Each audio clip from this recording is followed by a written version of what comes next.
you. Thank you so much for having me. I think this is, I don't even know, my 6th talk about these wonderful women this month. Yeah. I find it very interesting because modern spiritualism was recognized on March 31st, but yet everybody wants to hear about it in October. So must be the rapping noises. I don't know. I'm not sure. Anyway, I have been the historian and caretaker for the property for 25 years. I used to go to the property when I was a kid, so I have a very long history with the Fox property. I was lucky enough to know the original caretaker, John Drummond, and to me, they, in Newark, it was always referred to as the spook house. And to me, it was never the spook house. It always felt like home. And there is a calmness when you come to the property, and I don't know if it's just because it's rural settings or, people just say, oh, it's out in the country. But Hydesville Road is a very busy road, and it is anything but quiet. 2 years ago, we did a live from the cottage, from the enclosure that holds what's left of the original foundation. And it was live everywhere, Australia, England, you name it. And I was telling the history, and all of a sudden a sheriff's car goes flying by. And so I paused, and then another, and another. And it ended up being 13 sheriff's cars going by, full blast with the sirens. And I don't know what the people on the other end were thinking, but we just stood there going, if it isn't that, it's the trains or the trucks. But for me, even to this day, there is something about this property. Even when it was at its ugliest and overgrown, and nobody would have known what was there unless you grew up in Newark. There's just something about it. And if you get the chance, the property itself is always open. I don't recommend coming in the middle of winter because it is a trek to go through the snow, but spring and summer and fall, it's a beautiful place. It really is, and you can visit the property. The enclosure is locked because that protects our foundation, and that is locked, but if you know me or if you've been to one of my talks, you know that I live less than a mile away. And I really don't get any days off. And I will meet you there. I will show up and I will let you in, and you can listen to me talk for hours and hours and hours. All right, so we're going to dig right into it. I've given this speech so many times, this lecture so many times, that I know it inside and out, yet every time I do it, I change it. Every single time. My assistant has been to the last 4 or 5 talks that I've done, and every time we leave, she's like, you changed it again. I'm like, yeah, I know. I always feel like it's too much, or maybe not enough, or I just don't know. So I just changed it a little. But you'll notice it'll become a conversation, and if I see people, wiggling, rest assured I can read a room, so I'm good, and I know how to wrap it up like that. So, all right, so these are our beautiful Fox sisters here, so we're gonna get going. So it all starts with the history of Hydesville, and it was in 1815 that Dr. Henry Hyde, one of the earlier pioneers, settled in the hamlet that bears his name. And Dr. Hyde came to this area to practice medicine. But he quickly learned that there weren't enough people to practice medicine. And so he went with his plan B, and that was to build a tavern. And he built a tavern and made a ton of money. And with that money, he just started buying up the land. And probably why it's Hydesville. So he would buy the land. And then with all the land that he had, he thought, well, maybe I'll start building houses. And he just kept doing this over and over until this hamlet grew, and there were homes and families. There was a Methodist church, there was a schoolhouse, there were a whole bunch of different merchants and shops. And they say that many of the families were probably related because it was a very nice community and people wanted to be there. So to the south, we know that the digging of the Erie Canal began. And to the east and the north, there were large farms that were blending in with the horizon. It's beautiful country out there. Now, according to the archives in Albany, the Erie Canal should have passed 1 mile south of where Hydesville Road is today. But the farmers of Hydesville, they heard about this and they had a discussion. And they said, we don't want this. We do not want a frog pond, a stagnant body of water affecting our farming, and we have to do something. And so it was decided that they would go out in the night and pull up the stakes and move them farther south. Yes, what a poor decision. What a poor decision. Because we know today, Hydesville is no longer a hamlet, it's actually a road. And we had the village of Newark and the town of Arcadia spring up because of the Erie Canal. Now, between 1815, and this is an original picture of the house itself. So between 1815 and 1847, there were many families that lived in the cottage. And I think a lot of people just think it, we call it the Fox Cottage because it was just the Foxes that lived there. But there were actually several families. And one of those families was the Bell family. And the Bell family is pretty important. They had a young girl, a house guest, if you will, by the name of Lucretia Pulver. She was about 14 years old. And she would stay with them and then go to school during the week. And then in lieu of her, food and her bed, she would do small chores. So she was known as their housekeeper. On the weekends, her parents would come and get her, and then she would go home.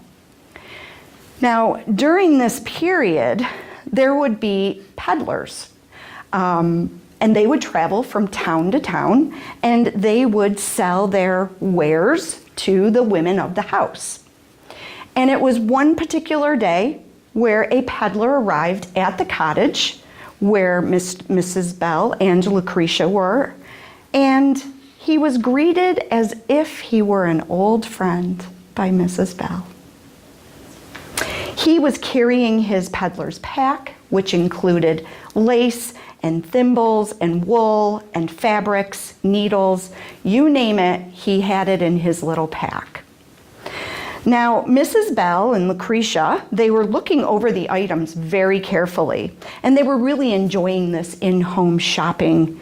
And as the afternoon passed, Mr. Bell would come home, and Lucretia was looking very carefully at some of the fabric, and she decided that she wanted this fabric. But the shopping was interrupted by Mrs. Bell, who pulled Lucretia into another room, and she said, I don't need you to be here anymore, and I'm going to take you home. Now, Lucretia was a little concerned and not understanding what was going on, so she started to gather her things to get ready for the ride home. And she went over to the peddler and she said, excuse me, but I really want this fabric. Is there any way that you could come into town to my father's house and he'll pay you for the fabric? And he agreed. He didn't have a problem with that. And he said, I will probably be there within 3 days' time. Well, much to Lucretia's surprise, the peddler never showed up. And even more surprising, Mrs. Bell appeared 3 days later and asked her to come back in service. Now, on the ride back to the cottage, Mrs. Bell was just brimming with joy. And she was talking about all these beautiful things and all these interesting trinkets that she had purchased from the peddler. And Lucretia, well, being 14, wasn't really happy. She was a little grumpy about it and didn't have much to say.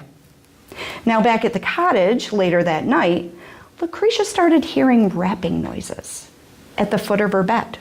And it started to frighten her because this hadn't happened before. Now, at first, when she would tell Mrs. Bell, she would explain it away and, "Oh, Lucretia, it's just a dream." But Lucretia insisted it was real.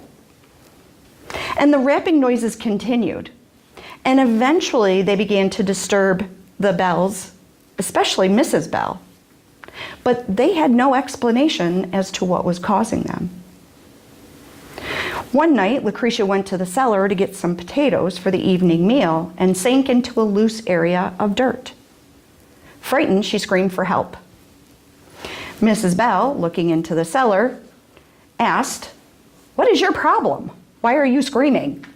And Lucretia said, "I just fell in a hole." Well, Mrs. Bell said, "It must be those rats." And she asked her husband to go out into the field and bring in some dirt and field stones to secure the floor. Well, the noises continued night after night, and finally, at her wit's end, Lucretia begged her parents to leave the house. It was also around that time that Mrs. Bell's health really started to decline. It was a short time later that the Bells would make the decision to leave the cottage and head to their neighboring Loch Berlin. The next family we know that moved in was the Weekman family. They weren't there very long. They consisted of 2 parents and 2 children, and they had a housekeeper named Jane. They lived in the cottage for almost a year. As soon as they moved in, they started to experience the rapping sounds. And that frustrated Mr. Weekman because he was a no-nonsense kind of guy.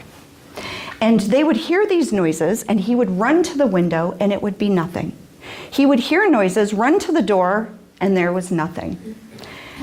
He wasn't having a very good night. The situation would escalate when one daughter felt a cold hand while falling asleep. And this would prompt the children to get into their parents' bed almost on a nightly basis. And we all know how much fun it is to sleep with children. One night, the housekeeper, Jane, claimed to see a young man in gray trousers and a black jacket. But they told her it must have been a dream and forbid her to talk about it. After a while, the family had enough and left the cottage, and it remained vacant until December 1847, when John and Margaret Fox and their daughters moved in.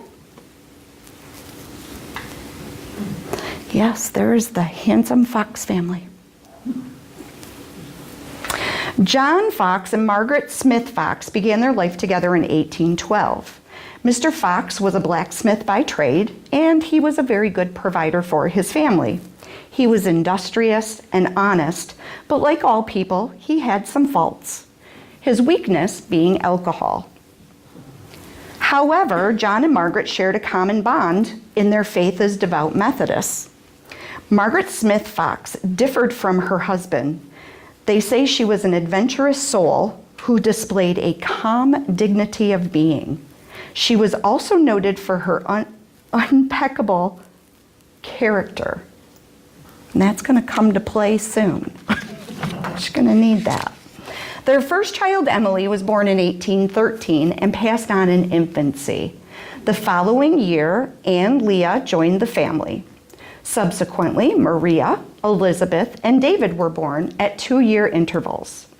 Eventually, Margaret Fox separated from her husband, unable to tolerate his alcoholism any longer. For a period of 14 years, not much is known about the Fox family. The next recorded event was the reunion of Margaret with her newly reformed and sober husband, John. And in 1834, Margaretta Fox was born, followed in 1836 by the birth of Catherine Fox. John and Margaret Fox decided they would settle near their family. First, they went to Rochester and lived with Leah for a brief period. She wasn't much fun to live with. Then, in search of a quieter environment, the family moved to Hydesville, where on land adjoining their son David, John Fox would build a new home for his family. On December 11th, 1847, the Fox family temporarily moved into the cottage in Hydesville.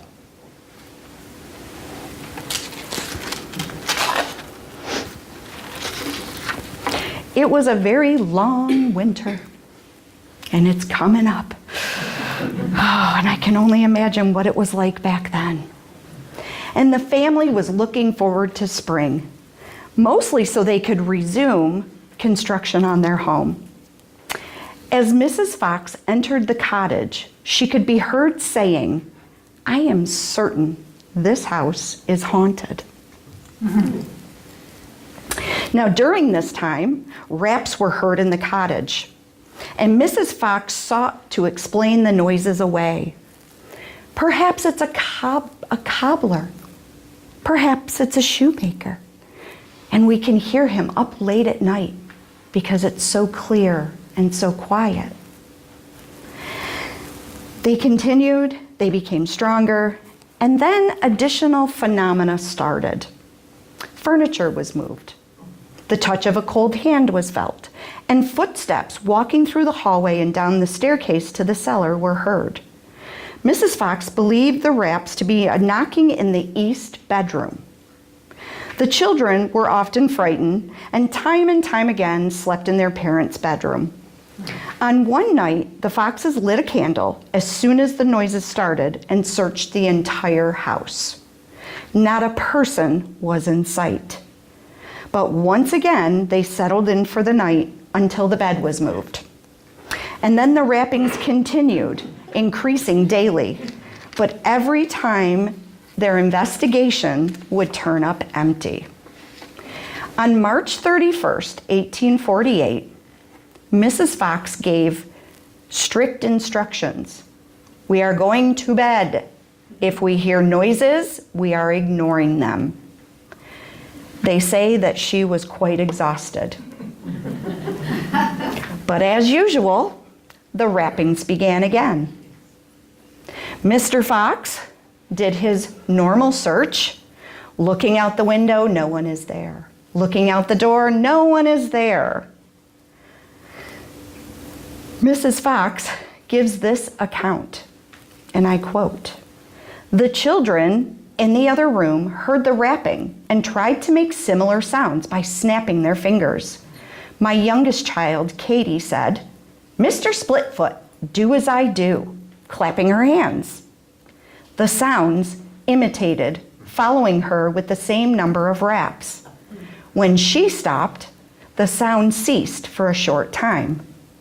Then Maggie said, in sport, 'Now do as I do. Count. 1, 2, 3, 4, without striking one hand against the other, and the raps came as before. She then said, "Oh, look, Mother, it can see as well as hear." They say that Mrs. Fox's hair turned gray overnight. Now, the family was excited but confused about the happenings and began to discuss what might be the cause of this. And one of the girls suggested that the next day was April Fool's Day and that someone was trying to trick them. Now, Mrs. Fox decided that she was going to put those rappings to a test, and she asked the noise to rap the different ages of her children. And instantly she heard the correct ages of her children in succession, including the age of Emily, who passed on in infancy. And then Mrs. Fox proceeded to ask the following questions.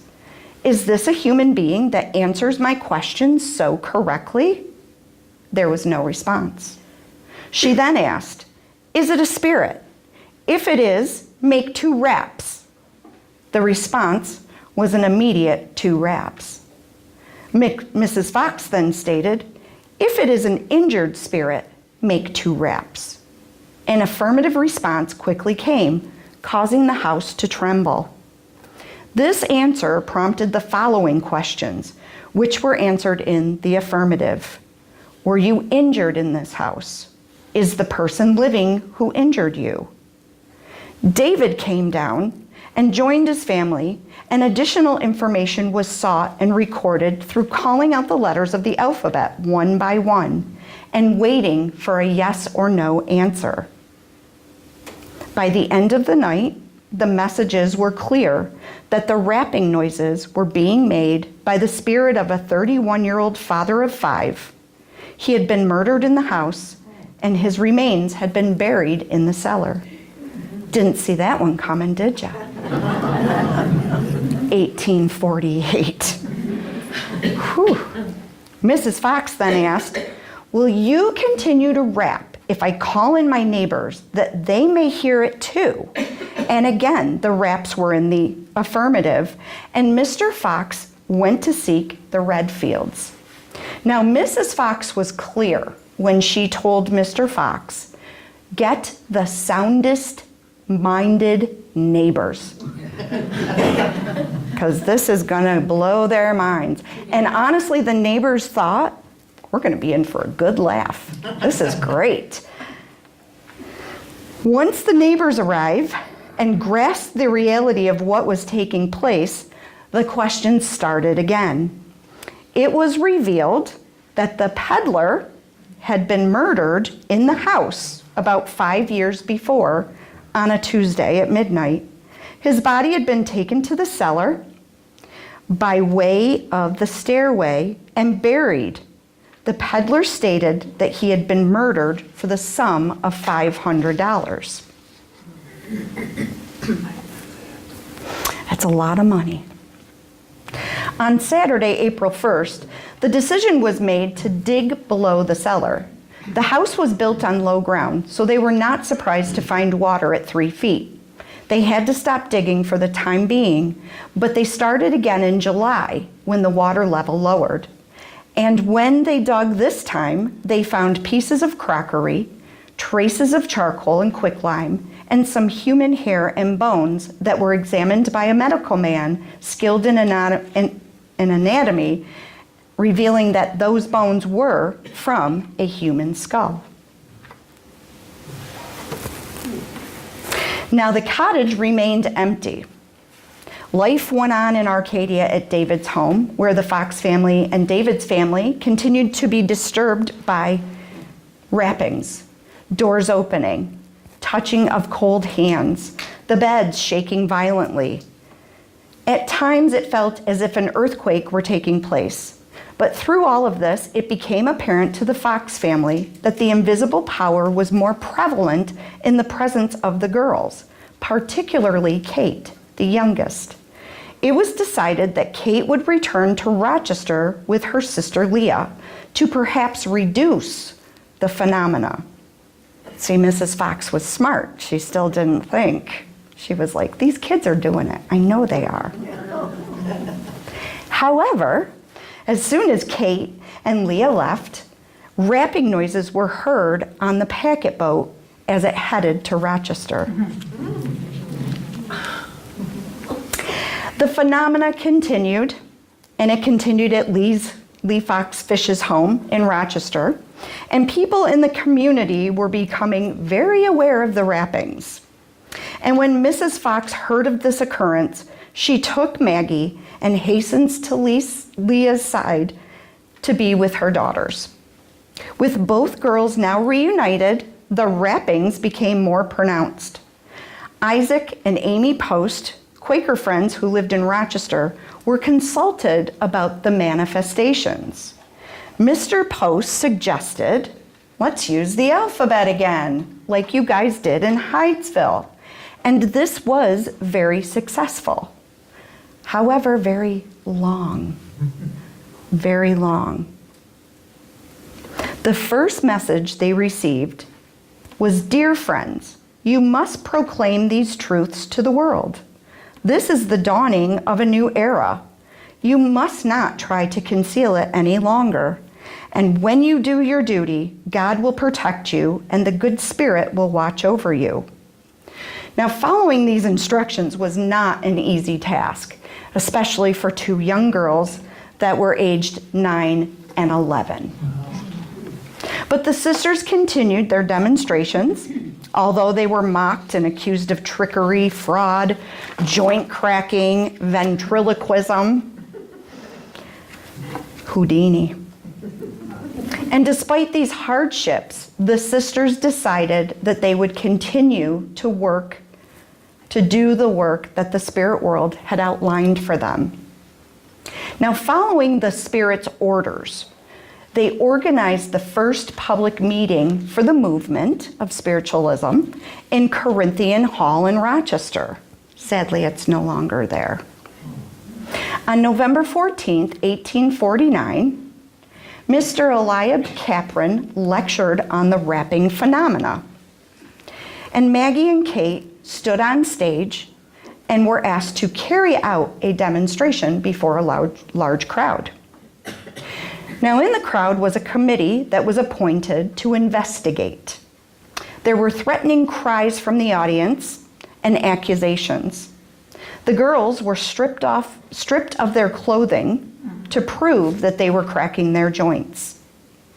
They were made to stand on a table, asked to call their spirits, and when they did, the investigators would hold their toes and their ankles or any other joint that was suspected of cracking.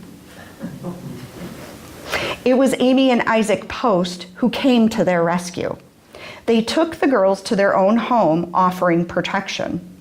But the trials and the tribulations continued, and the Rochester Democrat, the local newspaper, published a lengthy article stating, "The humbug is about to end." Soon the sisters became known as the Rochester Rappers. Even have a drink named after them. Just 5 months later, after public meetings in Albany and New York, the demonstrations and the phenomena became accepted in some areas. Leah, Maggie, and Kate were in constant demand, and Leah took up managing their appearances. The sisters and their mother, who traveled with them in most instances, departed from the family circle to follow their calling, while John Fox was left to settle the new house in Hydesville. The girls and Mrs. Fox began their travels by going from Rochester to Albany, Buffalo, New York City, and then on to Cleveland, Ohio, and Philadelphia. It was a world tour. The sisters were fulfilling the direction that they had received from the spirit world by traveling to various cities and demonstrating the phenomena of spiritualism and to what we know today as modern spiritualism. Still with me? Here's my disclaimer. Leah Fox, not my favorite sister. Not my favorite. She starts out kind of cute. At the age of 14, Leah Fox married an older man. At the age of 14, she married an older man with the surname of Fish. And after the birth of her daughter, he deserted her. And Leah turned to music as a means of livelihood.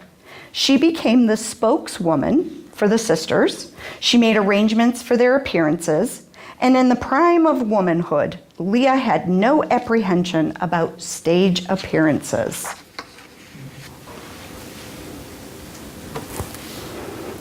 Oh, she gets better. A man named Calvin Brown had been traveling with them as a protector and a friend. And Mrs. Fox had always related to him as her foster son. And Leah had always related to him as her brother. As time passed, Kelvin became very sick, and nearing death, he requested Leah's hand in marriage. In 1851, she married Kelvin, but it was a short union, for on May 4th, 1853, Kelvin passed to the spirit world. Now, Leah continued to arrange meetings, private circles, and private readings for her and her sisters. She worked very long and hard to follow the tasks the Spirit had given, even though they were still very trying times. Happiness would come to Leah again on November 2nd, 1858.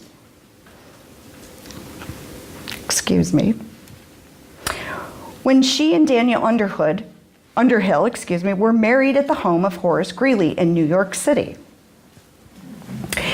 Now, Leah had met Daniel at a seance, and she was the sitting medium. And Leah had a habit of being in trance, and when she was talking for spirit, her fingers would look like they were on fire. And at this particular time, they were so hot that she excused herself to go outside to put them in the snow. A day later, someone was walking outside, and they noticed that there was sulfur in the snowbank. And they accused her of trickery. And it was actually Daniel Underhill who came to her rescue. And maybe it was love at first sight. I don't know. I don't know. But they were married. They were married. Now, Daniel felt that Leah had done her part on behalf of spiritualism and on behalf of her sisters. And he requested that she step back from center stage. And she agreed. She had done her part. And she just wanted to live a life of luxury, happiness, and great activity. And she semi-removed herself from public service. They say that Daniel's love for her was so strong that while they were living in New York City, he actually had an atrium built for her, and he filled it with songbirds so that she could always enjoy her love for music. Very nice. Still not my favorite. I like Maggie. Not my favorite. Perhaps Maggie Fox's biggest downfall came at one of her seances in 1851 in Philadelphia. That's where she met and fell in love with Dr. Elijah Kane. He was an Arctic explorer. Has anybody ever heard of him? He has some fantastic books. Fantastic books. He planned to attend a seance where Maggie was sitting at the table so that he could possibly speak to a brother that had just passed. Now, he really wasn't into this at all, but he had heard about the Fox sisters and he wanted to check this out for himself. They say that the minute the two of them locked eyes, they fell madly in love. She was 16 and he was 32. In 1853, just 2 years after they met, they became engaged. And before Dr. Kane departed for an Arctic exploration, he planned for Maggie to have an education. And he tried to explain to her that if you are educated, if you have money, if you are Catholic, my parents might like you. Yes. And so he planned her education. And he sent her to school. And he went off on his exploration. Saddened by his departure, Maggie became very quiet and pale. And after settling in and beginning her schooling, she started to feel a sense of relief and happiness. But over the next 3 years, she would have one episode after another. She was alone and extremely unhappy. She missed Cain, she missed her mother, and she missed her sister. And she missed sitting and seances. She became very despondent and very ill, developing brain fever. Her mother was alerted and brought Maggie back to New York City to be nursed back to health. Cain's family absolutely resented his affiliation with Maggie. Before Cain departed for London and Havana in 1856, they married with her mother as a witness. And back then, it was as simple as me taking your hand, anybody's hand, and saying, I am your wife and you are my husband. That's it. We're married. He promised her that when he returned from Havana, he would take out an advertisement in the newspaper and that he would proclaim their love. Handsome fella, isn't he? 1 year later, on February 17th, 1857, Maggie was preparing to depart for Havana to meet Cain. He was getting closer. She couldn't wait anymore. They had been corresponding back and forth for almost 2.5 years.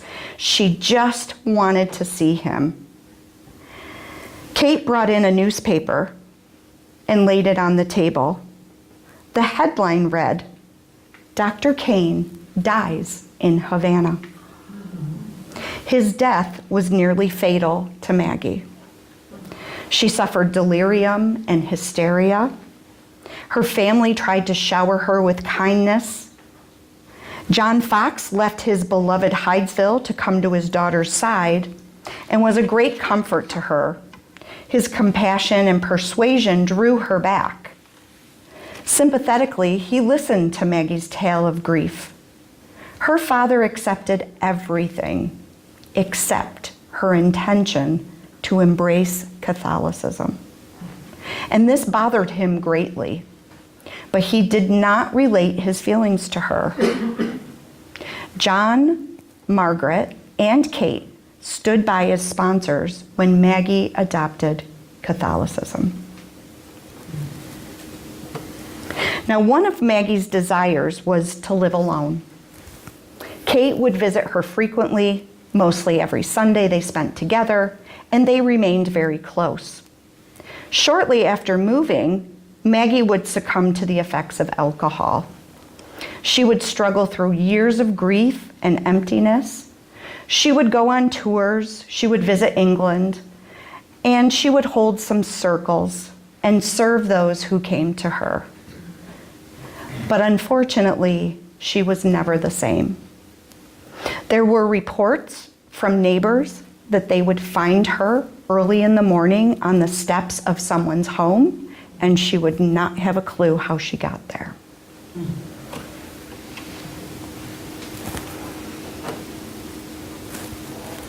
She's my favorite.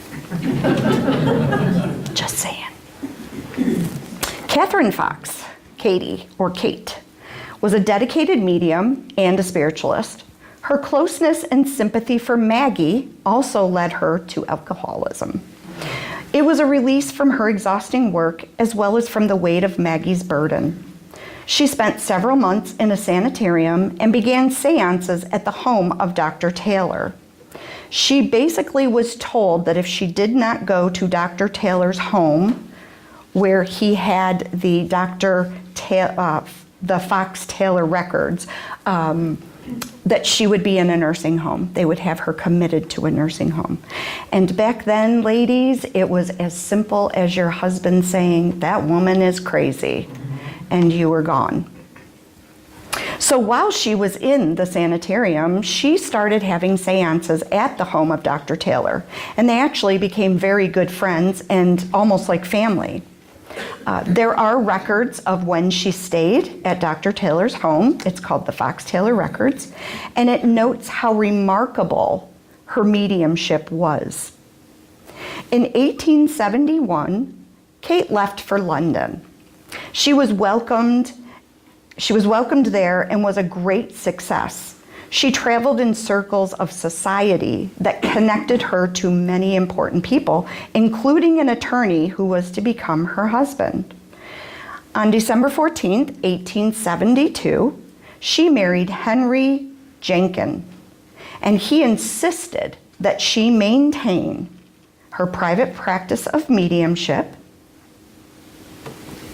And they say that when she walked down the aisle, even though her family could not be there, there were soft rappings heard throughout the church, as if the spirit world was like, yeah, you go.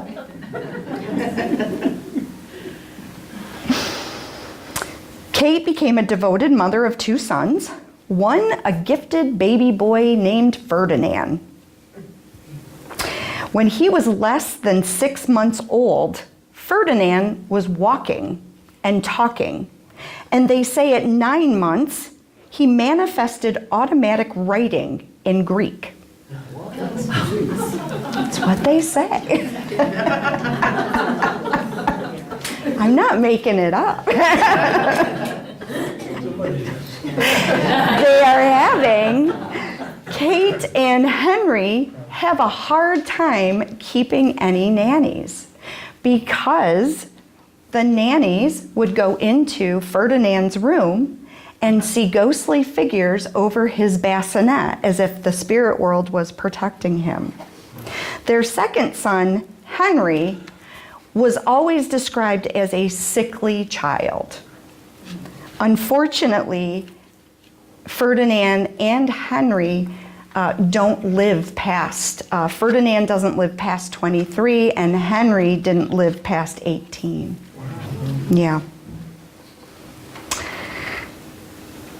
And of course, Ferdinand at 9 months old, well, he had a following. His fame spread throughout Europe and America. But they led a very full and happy life until Henry passed away in 1881. Now, when Henry died, Kate became distraught, of course, and it took 4 years to settle his affairs. And once this was accomplished, she packed her belongings and brought her sons back to New York. The next 10 years of her life were spent standing by Maggie and being a mother to her sons. There she is.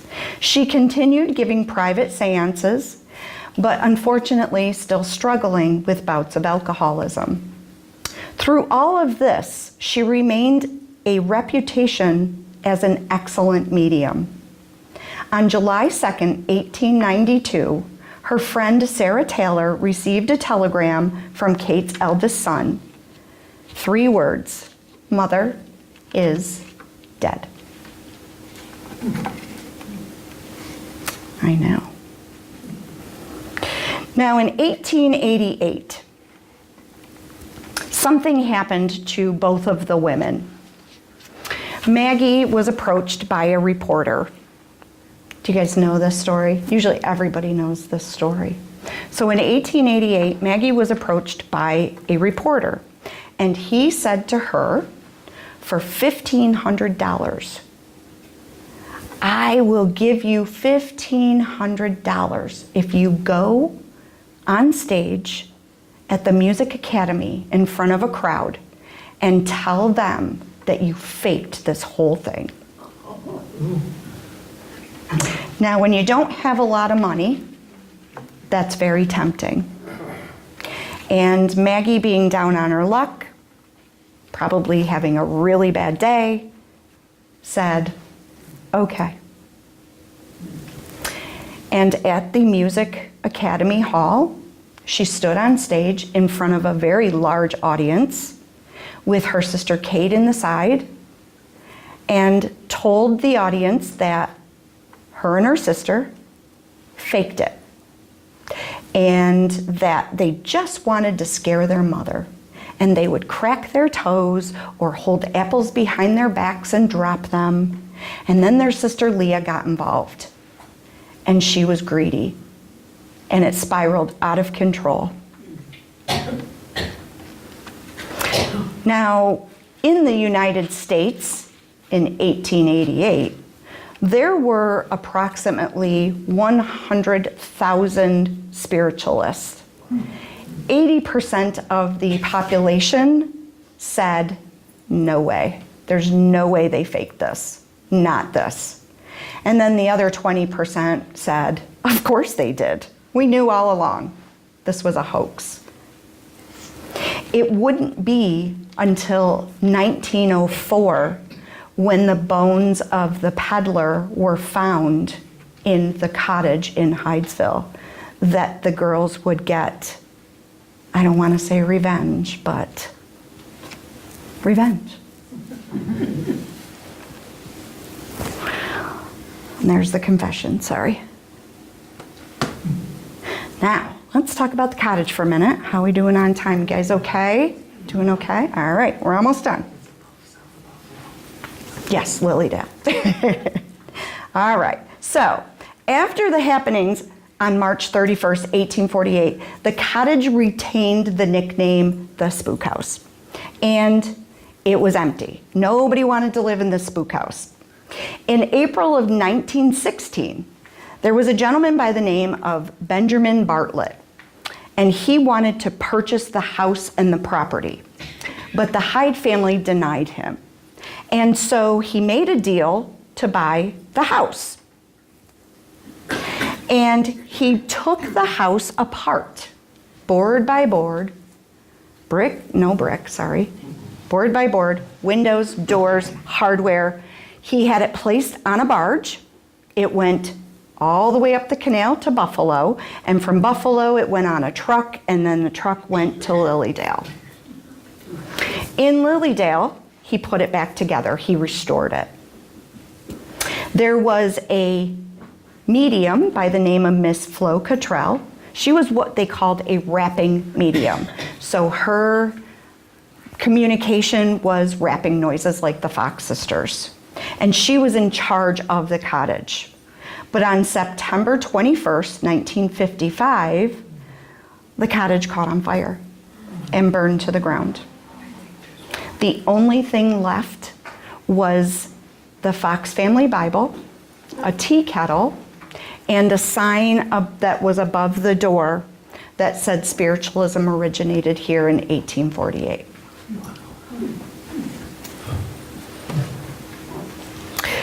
Now, back at the original site of the cottage on Hydesville Road, the replica of a cottage was constructed on the original stone foundation, and that is the replica cottage.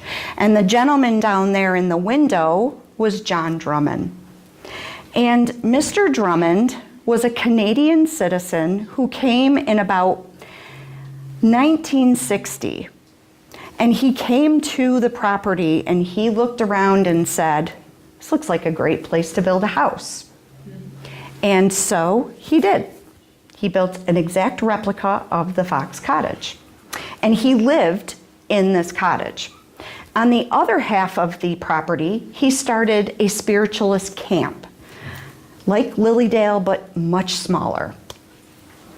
There was a monument that was donated by Mercy Cadwallader, and it stood in the front yard, and you can see it right there by the railing.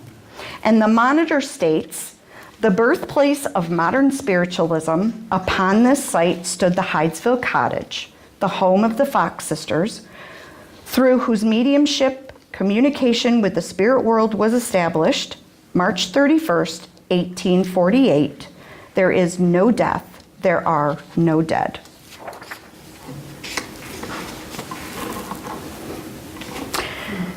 Sadly, Mr. Drummond was putting a piece of wood into his wood stove when a spark came out and started a fire. At the time, Mr. Drummond was 84. As they were putting him into the back of the ambulance, he said, "Don't worry, I'll be back. I'm gonna rebuild." Sadly for him, the town had other ideas, and they did a controlled burn, and that is the controlled burn. Mr. Drummond is buried on the property with his wife, Edith. And this is what it looks like today. Can you see that? Sorry. This is what it looks like today. This is the Hydesville Memorial Park. It used to be the Hydesville Memorial Park Project. And it was started in 1998 when the National Association of Spiritualist Churches decided that they were going to clear the property and do something to commemorate modern spiritualism on this site.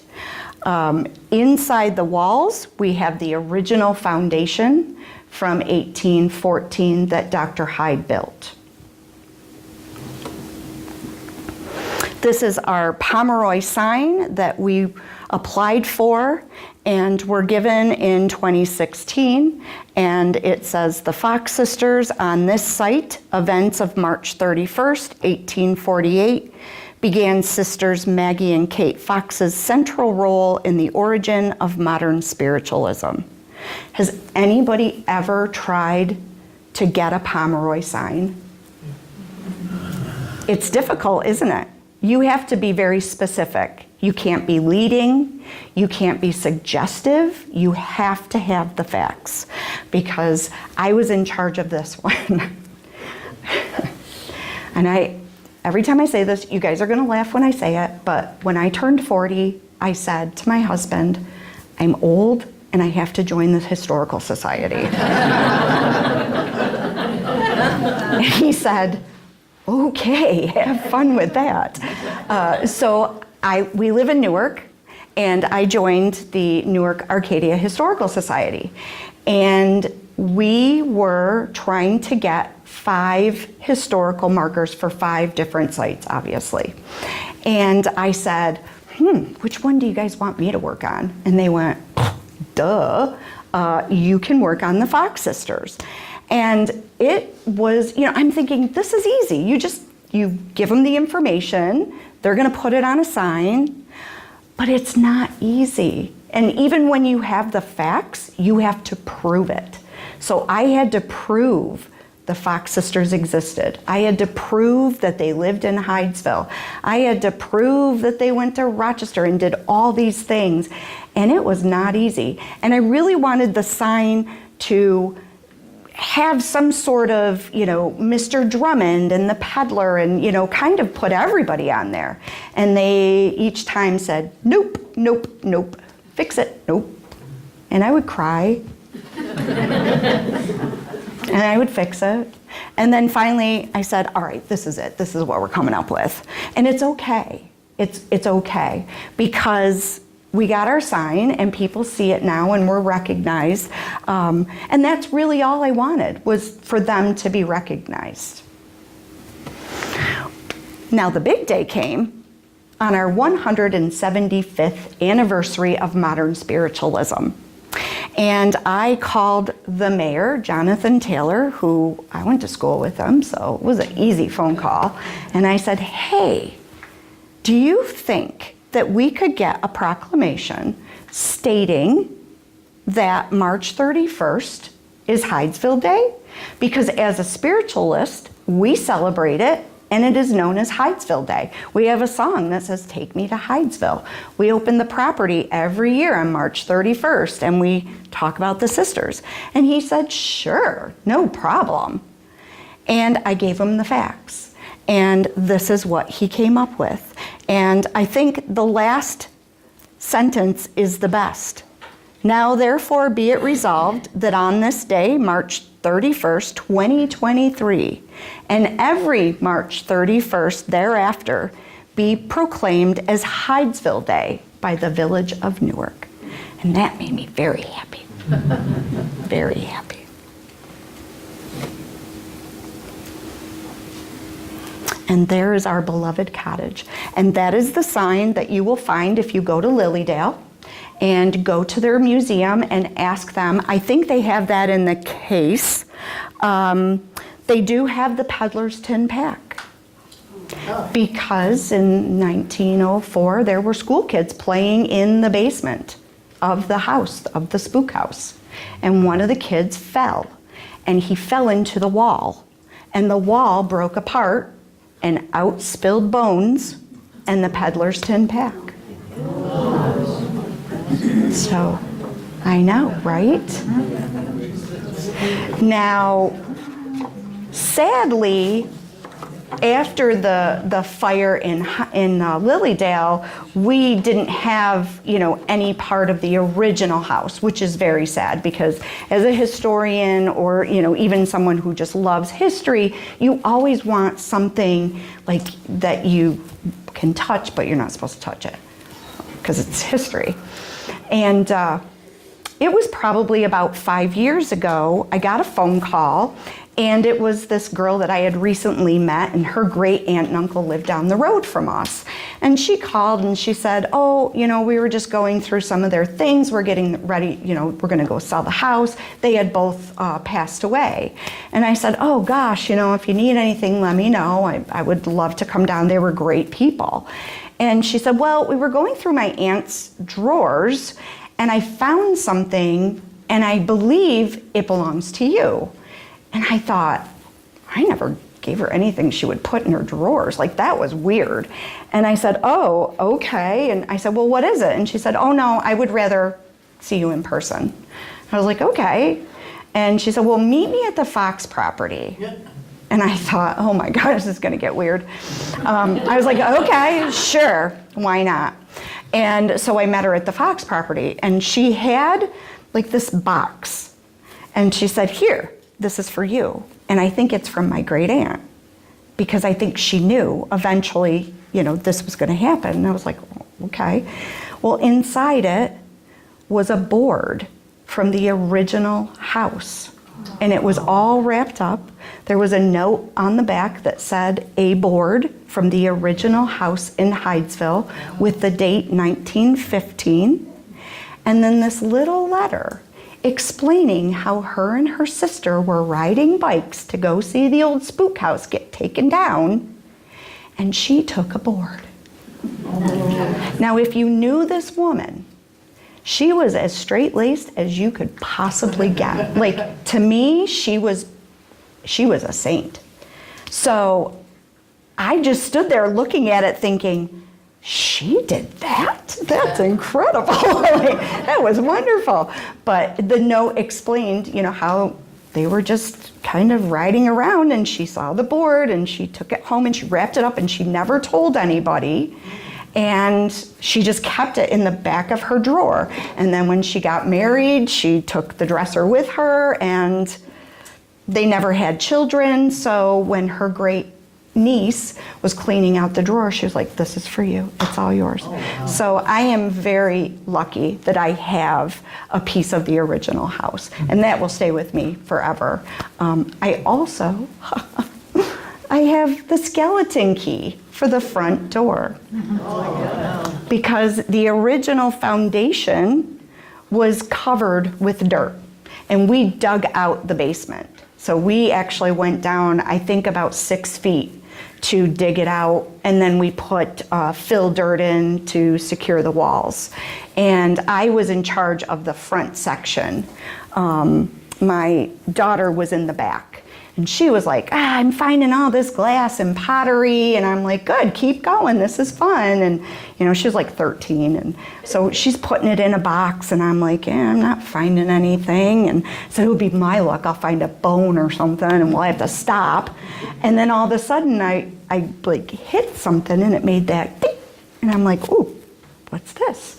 And I'm digging and digging, and there it is. It's a skeleton key, it's this big, and it was right where the front door was.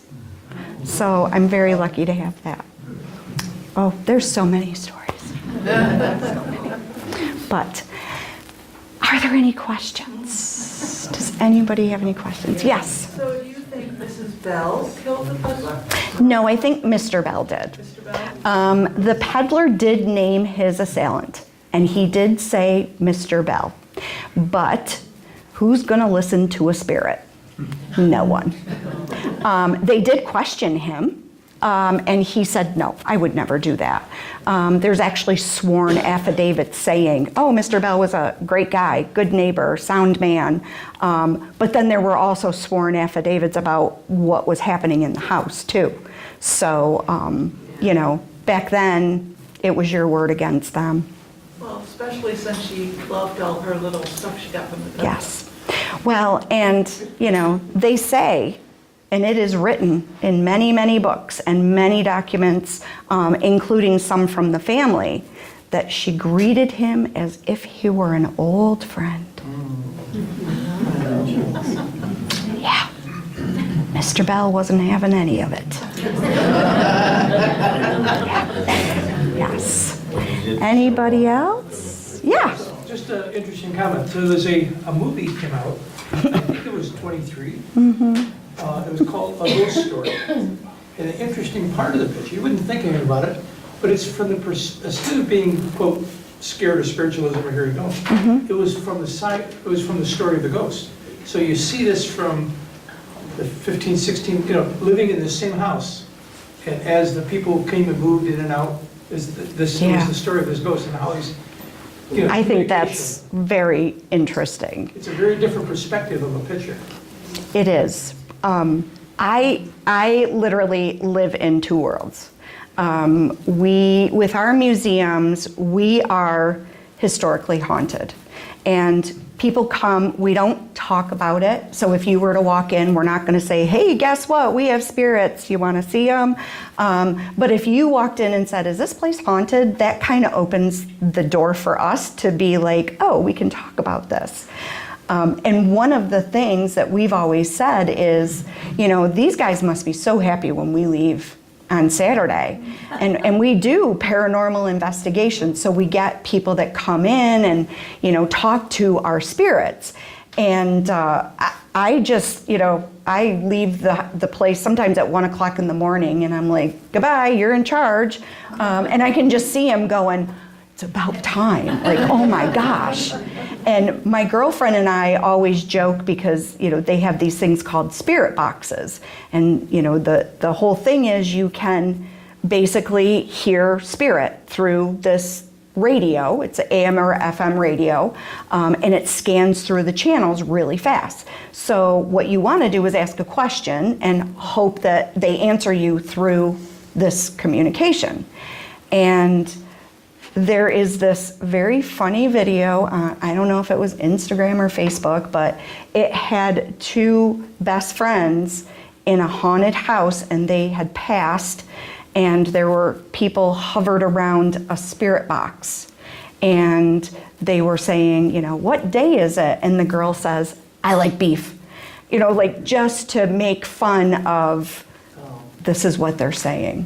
So you never know until you try. It's fun. My favorite thing is table tipping. You guys ever table tipped? What? Oh, table tipping. It's so much fun. You guys, an education tonight. Well, Vicki, it was nice. Thanks for having me, one and only. Table tipping is where you and a bunch of people just sit around a table and you place your hands, you know, like this. Nobody moves. You just keep your hands on the table. And then somebody starts talking to the table. And if spirit feels like it, it will move the table. And we did it Friday, October 10th.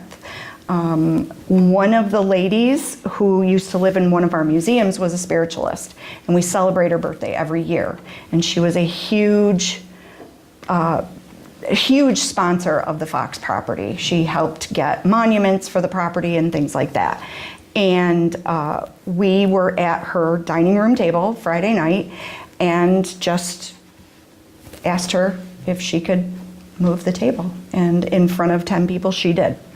And we recorded it on our security cameras because I was barefoot. So first thing I'm thinking is like, the table's moving, I have no shoes on, and this thing is from 1826.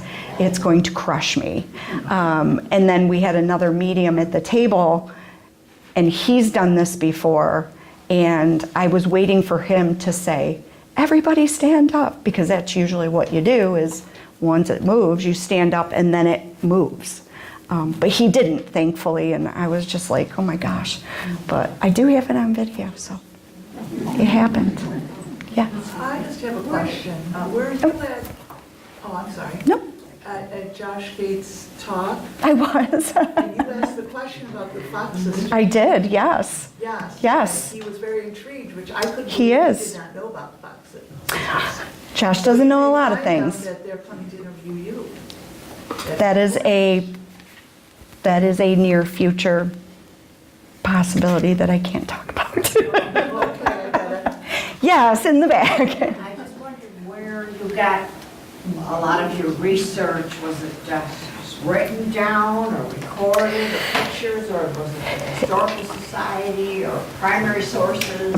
A lot of primary sources. I became friends with a woman whose mother, or whose great grandmother was married to David Fox's son. So they had a lot of the material.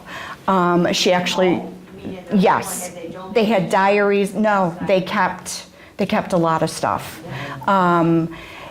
It's very interesting because there is a museum in Indiana that actually has the christening cap and the christening gown of the Fox siblings. They have Leah's and Kate and Maggie's hair, like braided. They have John Fox's spectacles. So, you know, I had planned a trip to go and I wanted to talk to them, but COVID came. So that ruined it for a while. So that is one of the things that I'm going to be doing. Some things I just know, and I can't explain it. I just know. Were you going to go there to ask them to give it back to their original source? Or? I don't think so, because where it is, it's safe, and at the end of the day, that's what's important. You know, it would be great if we had a really nice little museum on the Fox property, but honestly, spiritualism, even in 2025, still scares people. It is not unusual for windows to be broken, eggs to be thrown, and honestly, it's no different than any other religion. Absolutely no other religion. I think the only thing different, and I grew up as a Lutheran, because my mother said, my house, my rules. And when I moved out, I was like, whew, I can go do this now. But it's no different. You know, we have churches, we pray, we sing, we, you know, have offerings. During our church services, we give healings. And then towards the end, we give messages. So it's really not different. You know, my husband is Catholic. We go to Mass for his mother. It's the same thing. Sit, stand, kneel. And he's written a song. It's actually pretty good. But yes, yes. So what happened to the peddler spirit? It's still knocking around? You know, I think that he is still there. I think there's an essence of him. Mr. Drummond is definitely at the property. There was a movie many years ago called The House in Hydesville. They played it, I can't remember what theater it was. It was a while ago. But that night I had said to my husband, because we were invited to go, and I said, before we go, I just want to do a quick walk around the property. And I was walking around the property and I could hear like little girls crying. And I thought, this will be interesting. And also, one of the light fixtures had started to burn, so we had to like cut the power, because fire is horrible for the Fox property.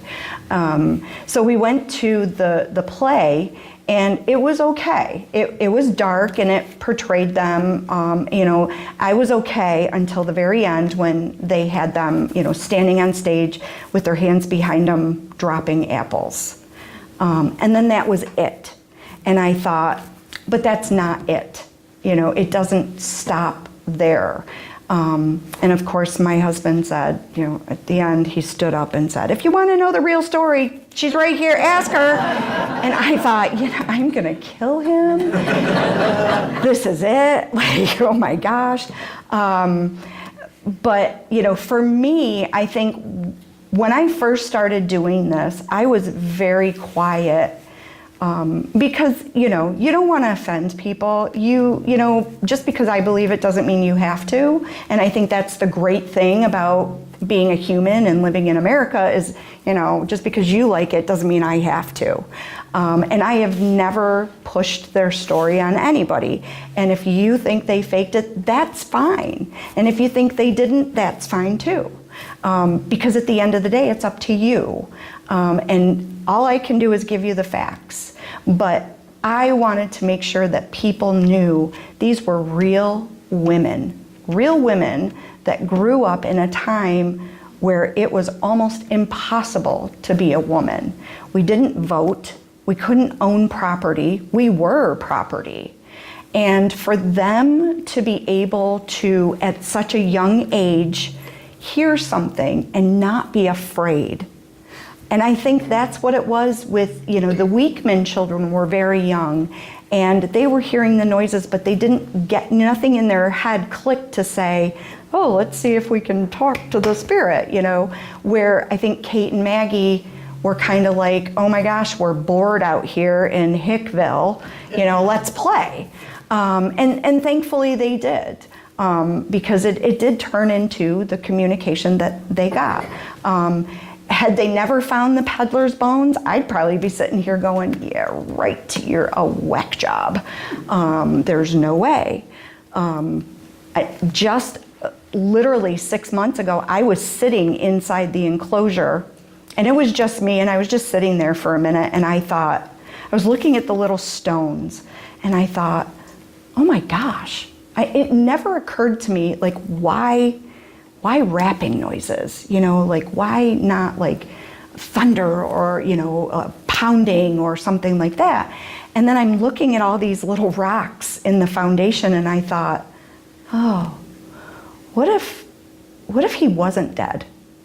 What if he got buried and he was using the rock to tap? Because he wasn't physically put in the ground. And it's hard to explain it unless you see the property. But he literally was, if you think of a square, the wall was here. They laid him as close to the wall as they possibly could and then put up another wall. So when you walked into the basement, you would see a basement, but you wouldn't know there's another 2 feet until, we're all standing down looking at it. So it occurred to me at that moment that what if he was behind there, I'm here. And that's what his eternity was like. I'll give you another sideline. It's famous is in Whitehall, where the beginning of the U.S. Navy, up in Champlain, if you go up to the top of the hill, on the east side, you go to the very top of the hill, you see the old clock, and there's a restaurant. I don't remember the name of the restaurant, but I forget the name, the general's house. And what it was that he owned the property, but he didn't want the British to take over it, and he was giving a lease that he could stay, the house would stay in his name, his family would get it as opposed to turn it over, as long as he's upright in the house. And they're thinking upright, not be buried. So when you go there, in the corner of this old stone from the 1700s, he's buried upright, and the wall closes around him, and there's some flowers, and of course What a smart man. We didn't go there for that reason, but we actually went up there and went to have a dessert, with the white tablecloths, and so we sit in the corner and have a dessert. We're looking out at the canal coming down, the lake, and then we're reading on the placemat, And I go, oh, he's right there. He's right He there. was buried in the wall. So there are other people that are buried upright Yeah. for a reason, you know. Yeah, it's crazy. It's crazy. Hey, desperate people do desperate things. Yeah. Any other questions? I don't want to keep you guys too long. Yeah. There's no evidence that the girls were manipulated by an older adult, mother, whomever. I don't think so. What I gave you is very brief. Normally my lectures are like 2 hours because I've done such extensive research. I think, for Mrs. Fox, this was horrible. This was like worst case scenario.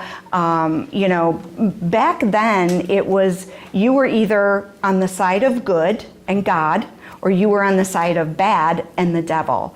And when Kate says Mr. Splitfoot, that's actually who she's calling out to, because Mr. Splitfoot was another fancy name for the devil without saying the devil, because they thought, it was the torso of a man and then the body of a goat.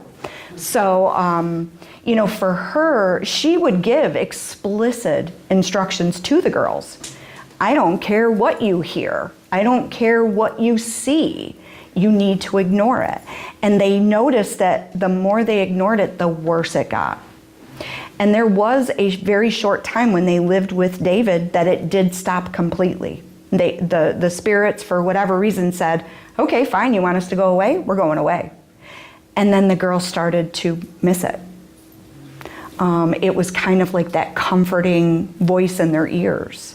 And so, they kind of said, no, we want you to come back. Whatever you say, we'll do. And that's basically, the spirit world said, this is what we want you to do. We want you to go out. We want you to talk about it. You've got to demonstrate it so that people can see, we're here. And one of their messages that they received from some of the spirits were, we're still here. We still see you. We still love you. Don't forget us.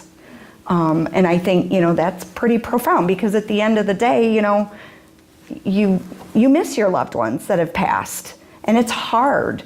And, honestly, if it brings you comfort, then what's wrong? I'm not saying I want to go home and, well, no, I would say I want to go home and see my grandma and my grandpa. I would love to see them, because they were a staple in my life.